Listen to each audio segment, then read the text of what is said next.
نحمده ونصلي على رسوله الكريم اما بعد فاعوذ باللہ من الشیطان الرجیم بسم اللہ الرحمن الرحیم۔ تو ناظرین، بات چل رہی تھی معجزے اور جادو کے درمیان کا فرق۔ ناظرین، ایک بات یاد رکھیں، جادو ایک کسبی چیز ہے اور معجزہ کسبی نہیں۔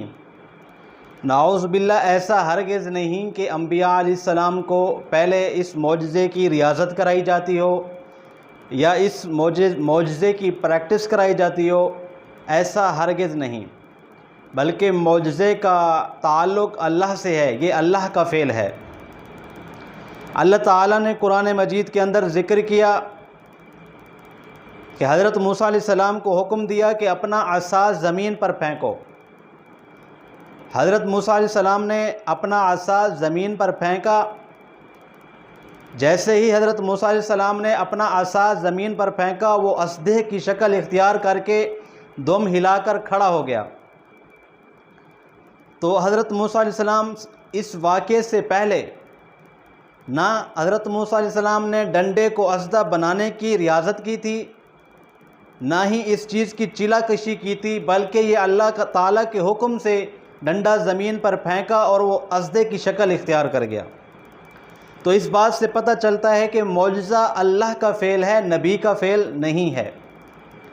اور دوسری بات، یہ تو ہر آدمی جانتا ہے کہ جادو ایک کسبی چیز ہے، جو ایک انسان سیکھتا ہے، اس پر ریاضت کرتا ہے، محنت کرتا ہے، چیلا کشی کرتا ہے، تب جا کر وہ جادو اس کے کنٹرول میں آتا ہے، اور جادوگر کے کنٹرول میں آتا ہے، اور جادوگر اپنے جادو کا اظہار جب کرنا چاہے تو کر سکتا ہے، کیونکہ جادو اس کے کنٹرول میں ہے۔ وہ کسی کی مخالفت کرنا چاہے، کسی سے انتقام لینا چاہے تو یہ اس کے ہاتھ میں ہے، جب وہ چاہے اس کا مظاہرہ کر سکتا ہے۔ اور اس کے برعکس معجزہ یہ اللہ تعالیٰ کے کنٹرول میں ہے۔ اللہ تعالیٰ جب چاہیں گے کسی نبی کے ہاتھ پر زہر فرمائیں گے، اور جب اللہ تعالیٰ نہیں چاہیں گے کسی نبی کے ہاتھ پر اس کا اظہار نہیں فرمائیں گے۔ اور ایسا ہرگز نہیں ہو سکتا کہ نبی جب چاہے جو معجزہ اس کے ہاتھ پر پہلے ظاہر کیا گیا تھا اللہ کی طرف سے، وہ دوبارہ اپنے ذاتی عمل و فعل کے ذریعے اس کو ظاہر کرے، ایسا ہرگز نہیں ہو سکتا۔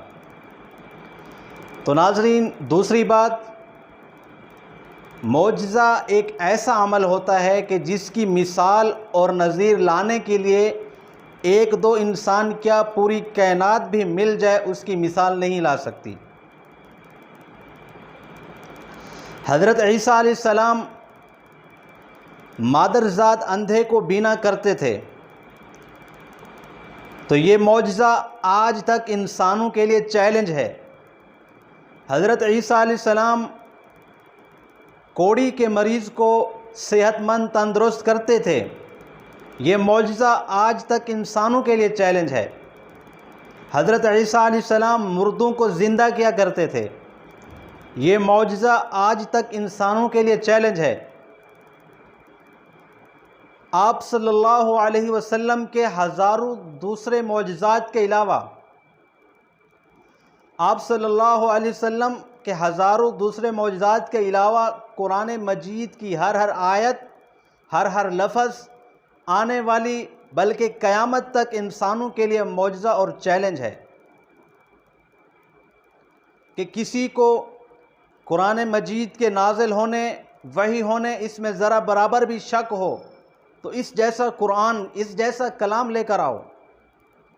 اگر وہ نہیں لا سکتے تو اس جیسی 10 صورتیں لے آؤ۔ اگر وہ بھی نہیں لا سکتے تو ایک چھوٹی سی صورت اس کے مقابلے میں لے آؤ، اگر تم سچے ہو۔ اگر آپ کو شک ہے وحی ہونے میں، من جانب اللہ وحی ہونے میں شک ہے، تو اس جیسا کلام لے کر آؤ۔ آج اس قرآن مجید کو تقریباً 14 صدیاں گزر گئی، 14 صدیاں گزر گئی، اسی طرح بالکل مکمل ہے۔ ابو جہل سے لے کر آج تک اس صدیوں کے اندر ہزاروں فرعون آئے جو اس قرآن کریم کو مٹانے کی بہت کوشش کی، دین اسلام کو مٹانے کی بہت کوشش کی، مگر اس چیلنج کو پورا نہیں کر سکے کہ ایک سورت یا ایک آیت اس کے مقابلے میں لے آئیں۔